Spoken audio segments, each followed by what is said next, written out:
9. 마지막 장입니다.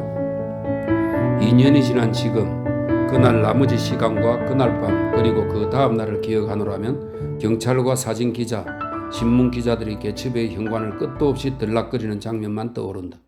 정문에는 밧줄이 둘러쳐졌고 경찰관 한 사람이 호기심 가득한 구경꾼들이 그 안으로 들어가지 못하도록 지키고 있었다.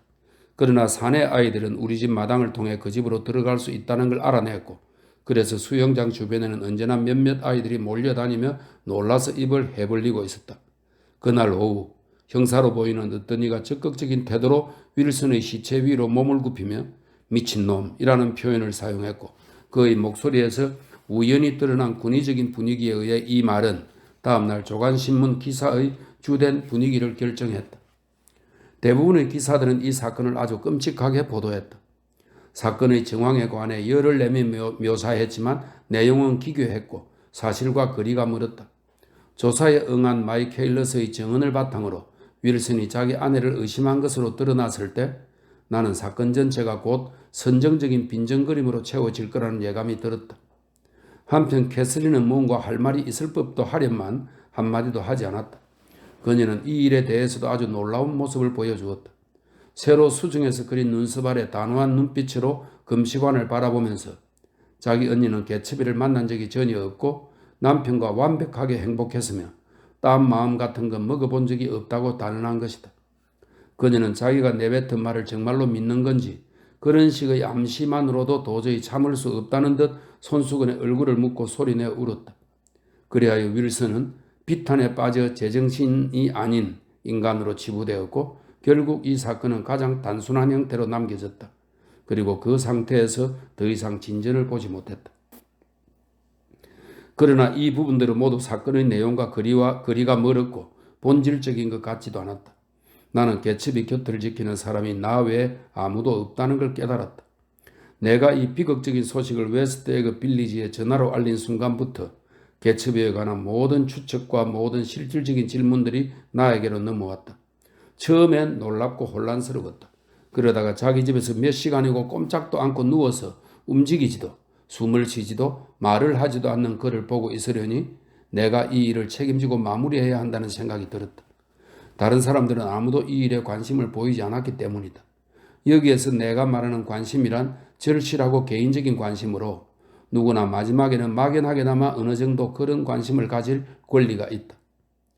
우리가 그의 시신을 발견한 지 30분 뒤에 나는 조금도 주저하지 않고 반사적으로 데이지에게 전화를 걸었다. 그러나 데이지와 톰은 그날 오후 일찍 짐을 챙겨서 떠나고 없었다. 주소를 남기지 않았습니까? 아니요. 언제 돌아온다고 하던가요? 그런 말씀 없었습니다. 어디로 갔는지 짐작 가는 곳이 없습니까? 어떻게 연락해야 하죠? 몰라요. 말씀드릴 수 없습니다. 나는 개츠비를 위해 누구라도 불러오고 싶었다. 그가 누워있는 방으로 가서 그를 안심시키고 싶었다. 당신을 위해 사람들을 불러올게요. 개츠비. 걱정 말아요. 날 믿어요. 내가 당신을 위해 누구든 불러오겠습니다. 마이어 올프심의 이름은 전화부에 없었다. 집사가 브로드웨이에 있는 그의 사무실 주소를 알려주었다. 나는 안내 데스크로 전화를 걸었지만 전화를 건 시간은 이미 5시가 한참 지난 후였기 때문에 아무도 전화를 받지 않았다. 다시 한번 전화를 연결해 주시겠습니까? 벌써 3번째 걸고 있잖아요.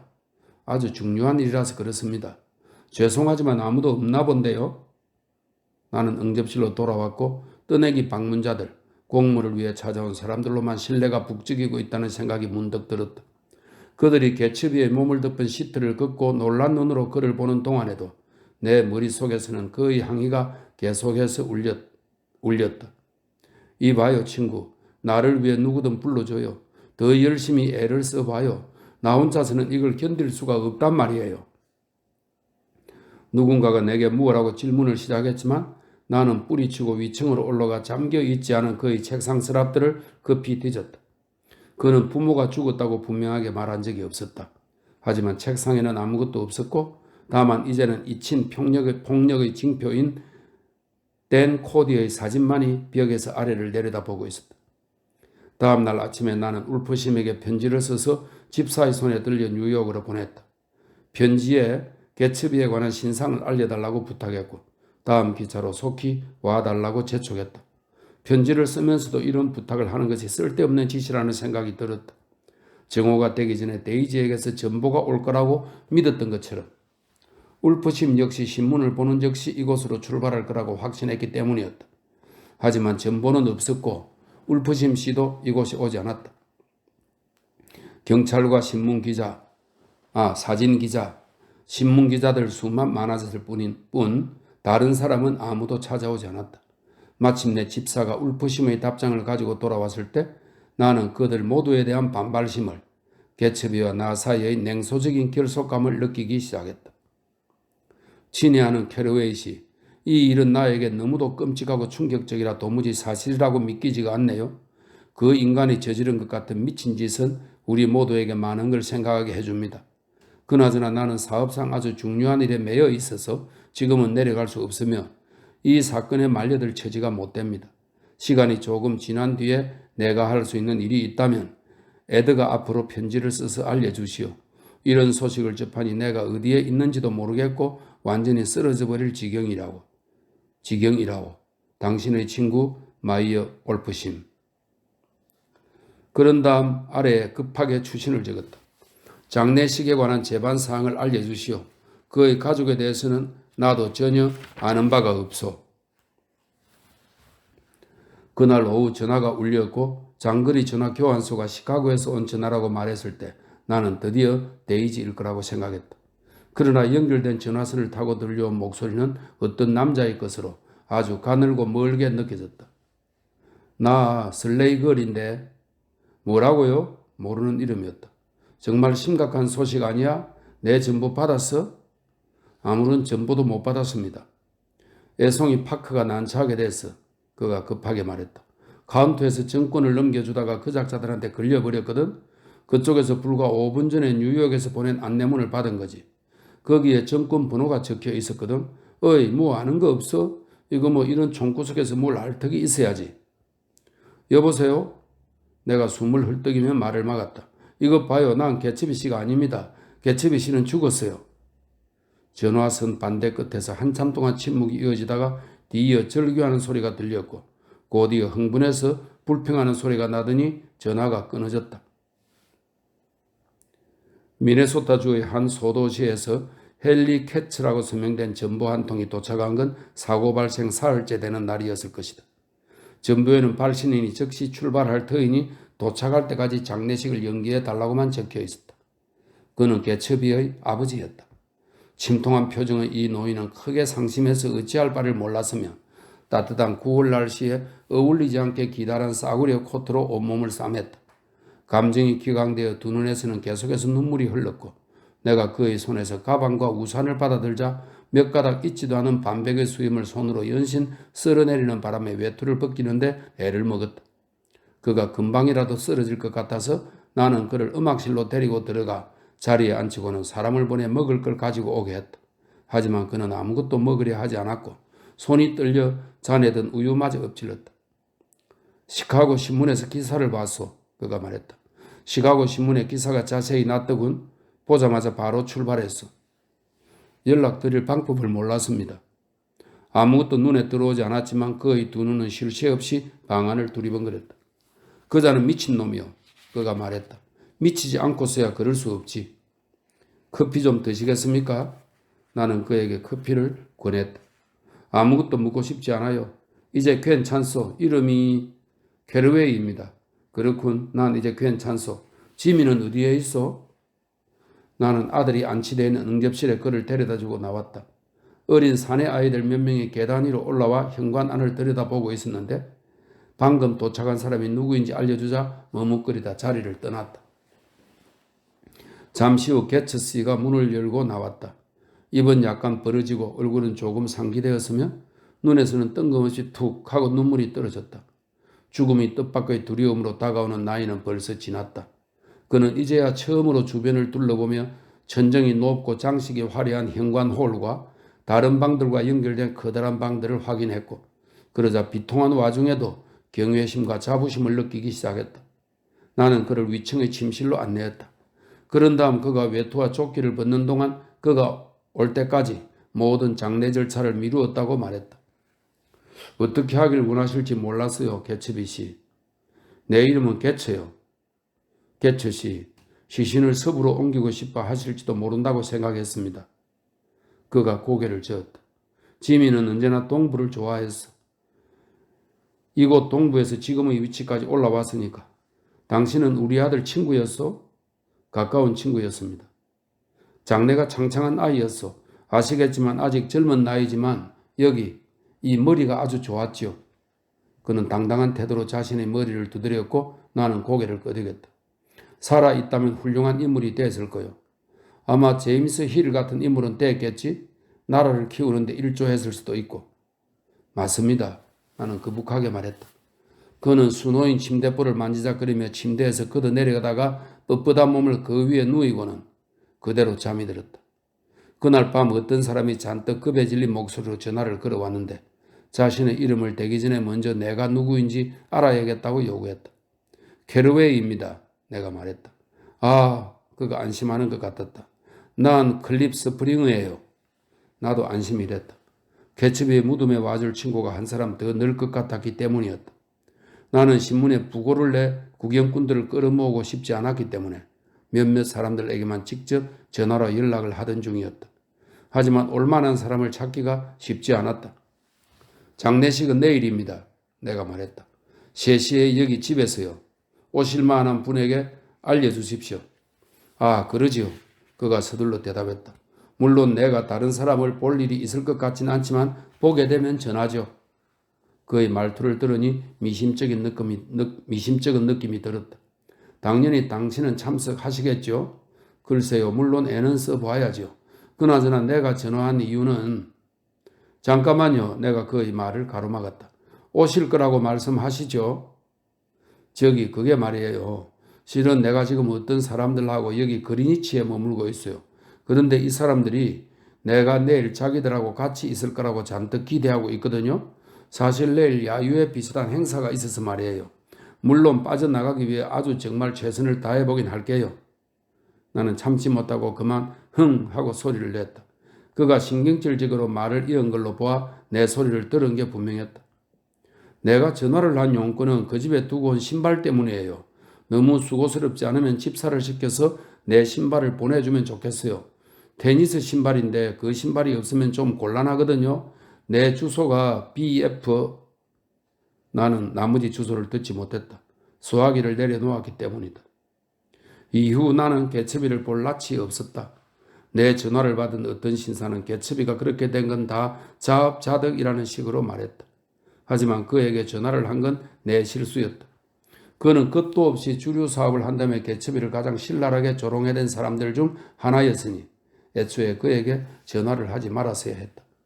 장례식 날 아침에 나는 마이어 울프심을 만나기 위해 뉴욕으로 향했다. 달리 그에게 연락할 방법이 없을 것 같았기 때문이다. 엘리베이터 안내원이 알려준 대로 밀고 들어간 문에는 스와스티카 지주회사라는 간판이 붙어 있었다. 언뜻 보니 안에는 아무도 없는 것 같았다. 하지만 나는 헛수고 일망정 여기요 하고 여러 차례 외쳐보았는데 칸막이 뒤에서 말다툼하는 소리가 나더니 잠시 후 매력적으로 생긴 유대인 여자가 안쪽 문에서 나타나 저기를 가득 담은 검은 눈동자로 나를 찬찬히 뜯어보았다. 아무도 없는데요? 그녀가 말했다. 울프심 씨는 시카고에 가고 안 계셔요.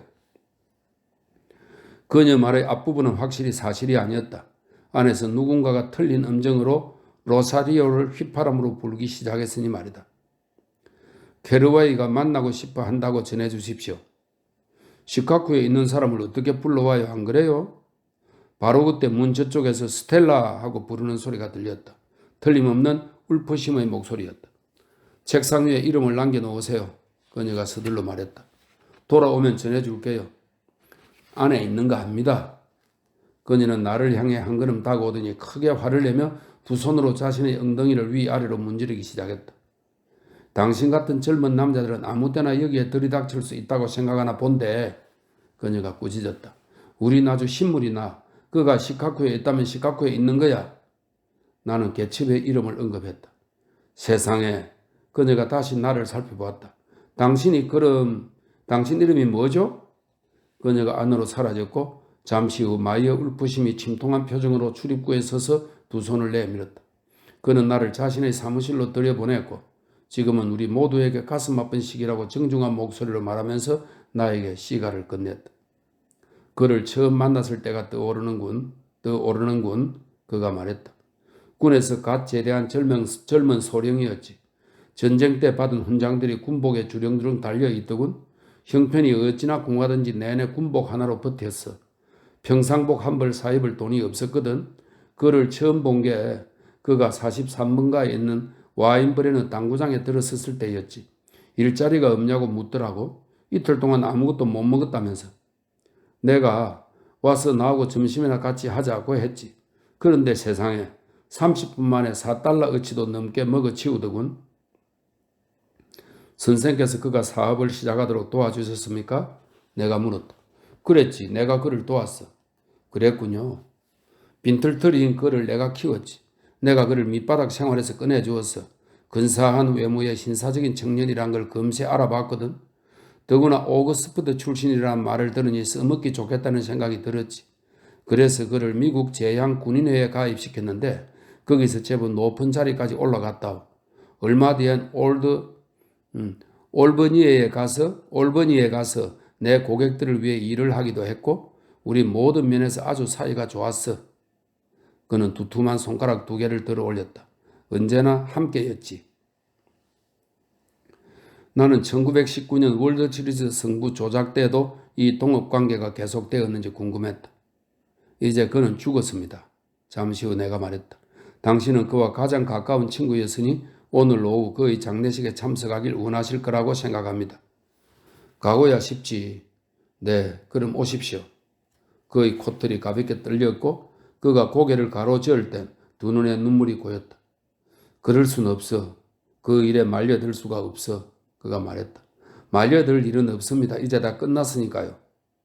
사람이 죽는 일엔 어떤 식으로든 엮이고 싶지 않아. 빠져있는 게 상책이지.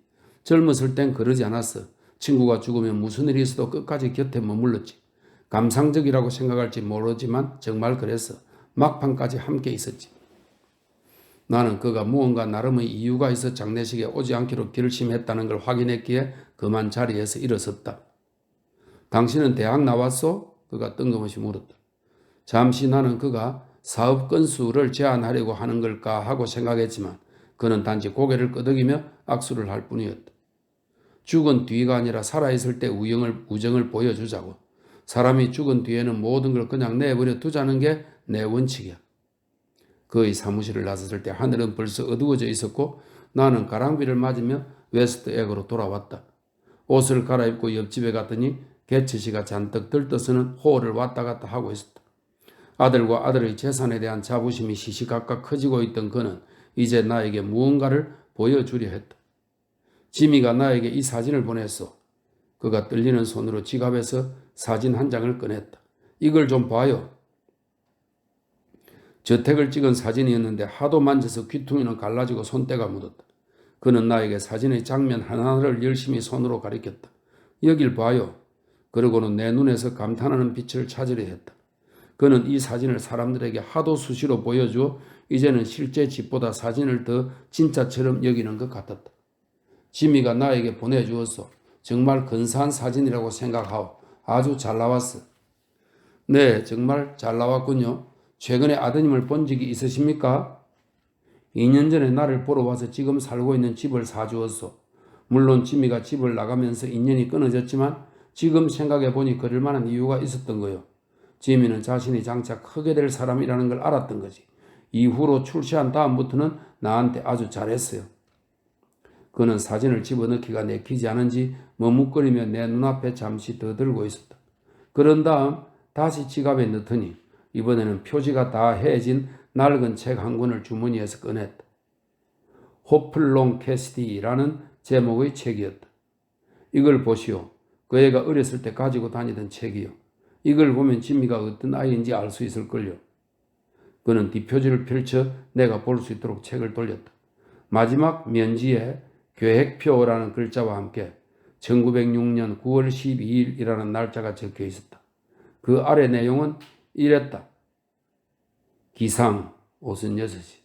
아령운동과 벽타기 오전 6시 15분부터 6시 30분, 전기공학 등 기타 공부 오전 7시 15분부터 8시 15분, 일 오전 8시 30분부터 오후 4시 30분, 야구와 스포츠 오후 4시 30분부터 5시, 웅변 연습, 자세 습득 훈련 오후 5시부터 6시, 발명에 필요한 공부 오후 7시부터 9시, 결심, 세프트스나 땡땡 해독이 불가능하다고 되어 있네요. 세프트스나 땡땡에서 시간을 낭비하지 말 것, 담배를 피우거나 씹지 말 것, 이틀에 한 번 목욕할 것, 일주일에 한 권씩 유익한 책이나 잡지를 읽을 것, 일주일에 5달러, 줄을 끄어 지웠음 이렇게 되어 있네요. 일주일에 5달러 지우고 3달러씩 저축할 것, 부모님께 더 잘할 것. 이 책을 우연히 발견했어요. 노인이 말했다. 이 내용을 보면 지미가 어떤 아이인지 짐작할 수 있을 거요. 그렇지 않소? 짐작이 됩니다. 지미는 반드시 출세할 애였어요. 늘 이렇게 무언가를 계획했다오. 그 애가 정신을 단련시키기 위해 얼마나 노력을 기울였는지 아시오? 언제나 엄청난 노력을 기울였다오. 한 번은 나한테 돼지처럼 먹는다고 말해서 내가 두드려 팬 적도 있었다오. 그는 책을 듣기가 내키지 않았던지 각 항목을 큰 소리로 읽은 다음 무언가를 바라보는 눈빛으로 나를 보았다. 내가 항목을 베껴 적어 개인적으로 활용하길 바랐던 게 아닐까 싶다. 3시가 조금 안 되었을 때 플러싱에서 루트교 목사가 도착했다. 나는 나도 모르게 창밖을 내다보며 다른 차들이 더 도착하지 않았는지 확인했다. 개츠의 아버지도 마찬가지였다. 시간이 경과해 하인들이 홀에 들어와 대기하고 서자 노인의 눈이 불안하게 깜빡이기 시작했고 걱정이 되는지 자신 없는 말투로 비 때문이라고 말했다. 목사가 자신의 손목시계를 여러 차례 헐끗 바라보았고 나는 그를 한쪽으로 데리고 가 30분만 더 기다려달라고 부탁했다. 그러나 소용없는 짓이었다. 아무도 오지 않았던 것이다. 5시쯤 자동차 세대로 이루어진 우리의 장례 행렬이 묘지에 도착했고 굵은 가랑비를 맞으며 묘지 정문 옆에 멈추어 섰다. 옷삭을 만큼 새까만 연구차가 비에 젖은 채 행렬 맨 앞을 달렸고 개처 씨와 목사 그리고 내가 탄 리무진이 그 뒤를 이었으며 하인 4-5명과 웨스트 에그에서 온 우편 배달부가 개처비의 스테이션 웨건을 타고 그보다 조금 떨어져서 따라왔다. 세 대의 차가 모두 비에 흠뻑 젖었다. 우리가 정문을 통과해 묘지 안으로 들어가기 시작했을 때 자동차 한 대가 멈추더니 누군가가 질척거리는 땅 위를 철벅거리면서 우리를 따라오는 소리가 들렸다. 나는 주위를 둘러보았다. 3달 전 어느 날 밤 개첩이 서재의 책들에 감탄하던 올빼미 안경을 쓴 남자였다. 그 이후로 그를 본 적이 없었다. 그가 장례식이 있다는 걸 어떻게 알았는지 모르겠다. 심지어 나는 그의 이름도 모른다. 그의 두꺼운 안경 위로 비가 들이치자 그는 개첩의 무덤을 가린 보호 천막이 거치는 걸 보기 위해 안경을 벗어 물기를 닦았다. 그때 나는 잠시 개첩에 대해 생각을 애썼지만 그는 이미 너무 멀리 있었고 이제는 데이지나 메시지 하나, 꽃 한 송이 보내지 않았다는 데이지가 메시지 하나, 꽃 한 송이 보내지 않았다는 사실을 아무런 원망 없이 떠올릴 수 있을 뿐이다. 누군가가 죽은 자 위에 비가 내리니 복이 입도다라며 중얼거리는 소리가 아득하게 들렸고 곧이어 올빼미 안경을 쓴 남자가 늠름한 목소리로 그렇고 말고요 하고 말했다. 우리는 뿔뿔이 흩어져서 비를 뚫고 서둘러 자동차가 주차된 곳으로 향했다. 올빼미 안경을 쓴 남자가 묘지 정문에서 나에게 말했다. 집에는 들르지 못했어요. 그가 말했다. 다른 사람들도 오지 못했습니다. 그럴 리가요. 그가 깜짝 놀라며 말했다. 세상에 어떻게 그럴 수가. 수백 명이 그 집을 드나들었는데요. 그는 안경을 벗어 바깥쪽 안쪽을 다시 닦았다. 불쌍한 자식. 그가 말했다. 내 머릿속에 남아있는 가장 생생한 기억들 가운데 하나는 대학 예비학교에서 그리고 이후 대학에서 크리스마스를 맞아 서부의 집으로 돌아가던 장면이다. 시카고보다 더 멀리 가는 아이들은 12월 어느 저녁 6시에 시카고 친구들과 함께 낡고 어두침침한 유니언 역에 모여 얼마나 떠들썩한 휴가를 보낼지 이야기하느라 벌써부터 잔뜩 흥분해 있다가 서둘러 작별 인사를 나누곤 했다. 이런저런 여학교에 다니던 여학생들의 털 외투도 기억나고 꽁꽁 언 입김을 불면서 수다를 떨다가 옛 친구들을 발견하면 머리 위로 손을 흔들던 모습도 기억난다. 넌 오드웨이 씨 댁에 가니? 히시 씨 댁은? 슐츠 씨 댁은? 하면서 어느 집에 초대받았는지 서로 비교하던 기억도 나고 장갑 낀 손으로 꼭 움켜쥐던 기다란 녹색 기차표도 기억난다. 마침내 시카고, 윌위키, 그리고 세인트폴 노선의 탁한 노란색 기차가 탑승구 옆 선로 위에 서면 그 모습이 크리스마스 자체만큼이나 명랑하게 보였다. 그렇게 기차가 진짜 눈을 맞으며 겨울밤 속으로 출발하면 우리 바로 옆으로 눈이 흩날리며 창문에 부딪혀서 반짝반짝 빛났고 위스콘신 주의 작은 역들을 비추는 희미한 전등불을 지날 땐 날카롭고 거친 긴장감이 문득 공기 속으로 스며들었다. 저녁을 먹고 객차의 차가운 연결 통로를 지나 자리로 돌아오면서 우리는 여러 차례 깊숙이 이 공기를 들어마시는데 그럴 때면 이 낯선 1시간 동안 이 지역과 우리가 하나라는 걸 가슴 깊이 깨달았고 그러고 나면 서로를 구분할 수 없을 정도로 다시 공기 속으로 녹아들었다. 이것이 나의 중서부다. 밀밭이나 초원, 사라진 스웨덴 사람들의 마을이 아니라 가슴 두근거리게 만든 내 젊은 시절의 귀향열차. 몹시도 춥고 어두운 밤의 가로등과 썰매의 방울소리, 창문에 불빛이 비치어 호랑가시나무 화환의 그림자가 눈 위에 드리워지는 곳이 나의 중서부다. 나는 그곳의 일부로 그 시절의 긴 겨울을 떠올리노라면 조금은 엄숙해지고 수십 년 동안 가문의 이름이 주소를 대신하는 도시에서 캐러웨이가 사람으로 성장한 것에 조금은 자부심을 느낀다. 이제 나는 이 이야기도 결국 서부의 이야기였다는 걸 안다. 톰과 개츠비, 데이지와 조던, 그리고 나는 모두 서부 사람이었고 어쩌면 우리는 어떤 공통된 결함을 지니고 있어 그 때문에 동부 생활에 미묘하게 적응하지 못했는지도 모른다.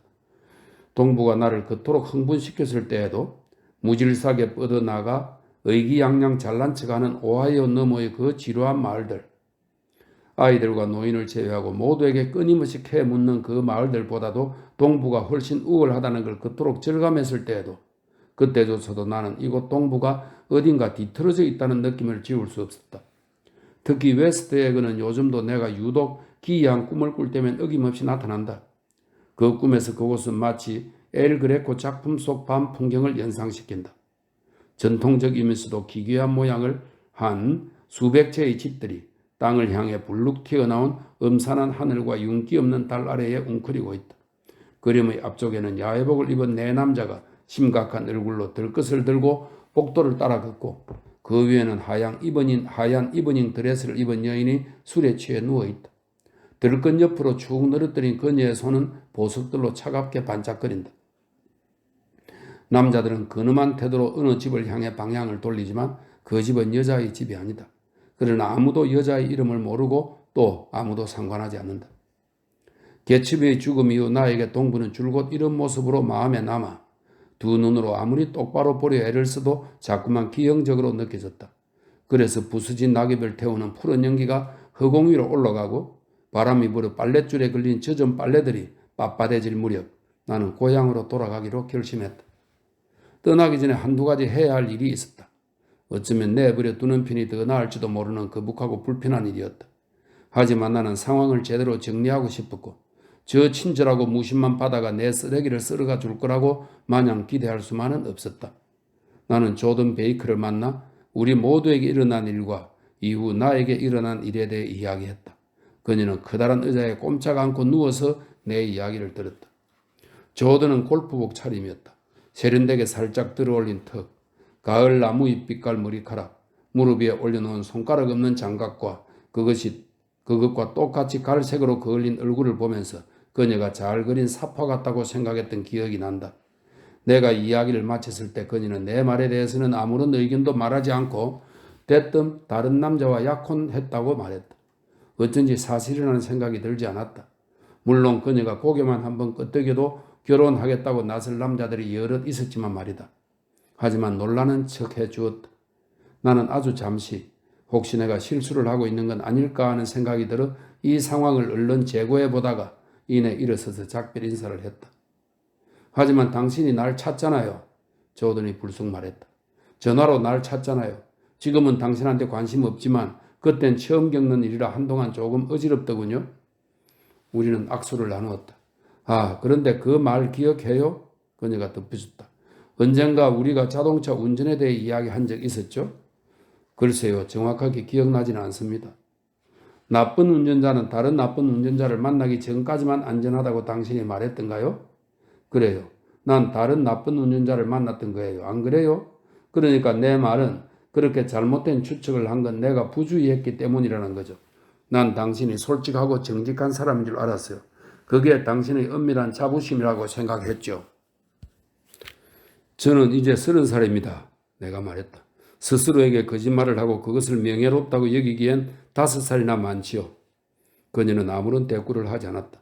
나는 화가 나기도 하고 그녀에게 얼마가 애정도 느껴지는 한편 몹시 아쉬운 마음으로 그곳을 나왔다. 10월 말 어느 늦은 오후에 톰 뷰캐넌을 보았다. 그는 민첩하고 공격적인 자세로 5번가를 따라 나보다 앞서 걷고 있었다. 방해하는 것이 있으면 한판 붙어 싸우기라도 할 것처럼 두 손을 몸에서 약간 벌린 채 앞으로 내밀었고 쉴 새 없이 두리번거리는 눈동자에 맞추려는 듯 고개를 이리저리 급하게 움직였다. 나는 그를 앞지르지 않으려고 걸음을 늦추었는데 바로 그때 그가 걸음을 멈추더니 얼굴을 찌푸리며 귀금속 상점 진열장 안을 들여다보기 시작했다. 그러고는 문득 나를 보고 뒤돌아 걸어서 내게 손을 내밀었다. 왜 그래 니? 나하고 악수도 안 하겠다는 거야? 맞아. 내가 널 어떻게 생각하는지 잘 알 텐데. 미쳤구나 니. 그가 빠르게 말했다. 미쳐도 단단히 미쳤어. 대체 뭐가 뭔지 모르겠네. 톰, 내가 물었다. 그날 오후에 윌슨한테 뭐라고 말했지? 그는 아무 말 없이 나를 빤히 보았고 그 순간 나는 윌슨의 행방이 묘연했던 그 시간에 대해 내가 추측한 것이 옳았다는 걸 알았다. 나는 돌아서서 가던 길을 재촉했지만 그가 나를 따라와 내 팔을 붙잡았다. 윌슨한테 사실을 말해주었어. 그가 말했다. 우리가 떠날 준비를 하고 있는데 그가 문 앞에 와 있더군. 그래서 사람을 시켜 아무도 없다고 전하게 했더니 그가 어떻게든 위층으로 올라오려고 생 난리를 피우는 거야. 완전히 돌아버려서는. 내가 자동차 주인이 누군지 말하지 않았으면 날 죽여버렸을 거라고. 우리 집에 있는 동안 내내 주머니 속에 들어있는 권총을 만지작거리는데 그는 갑자기 말을 중단하더니 시비조로 물었다. 내가 말한 게 뭐 어때서? 어차피 그 인간이 다 자초한 일이었어. 데이지를 속인 것처럼 너도 속인 거야. 흉악한 놈 같으니. 개를 치듯 머트를 치고는 차를 세우지도 않고 내뺐잖아. 나는 그건 진실이 아니라는 차마 말할 수 없는 한 가지 사실 외에는 할 수 있는 말이 아무것도 없었다. 그리고 나도 괴로울 만큼 괴로웠어. 그렇지 않았을 거라고 생각한다면 이봐. 그 아파트를 내놓으려고 갔다가 찬장 위에 놓인 빌어먹을 개 비스킷 상자를 보고는 어린애처럼 주저앉아서 엉엉 울었다고. 맹세코 나도 이 일을 끔찍하게.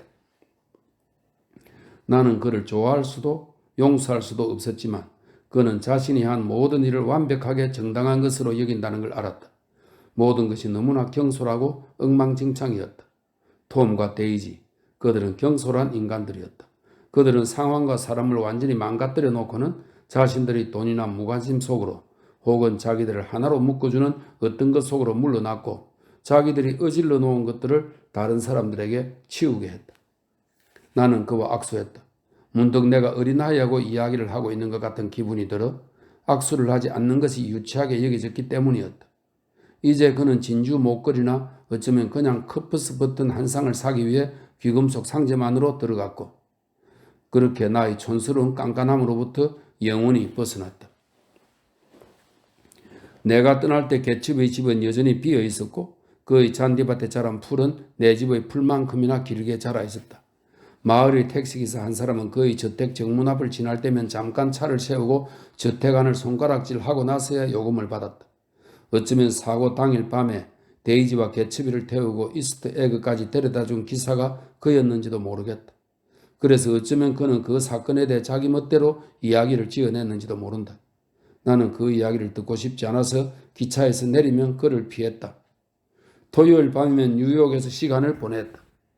그의 저택에서 열리던 눈부시도록 화려한 파티들이 아직도 너무 생생해서 여전히 그의 정원에서는 희미한 음악 소리와 웃음소리가 끊임없이 들릴 것만 같았고 그의 집 진입로에는 자동차들이 쉴 새 없이 들락거릴 것만 같았기 때문이었다.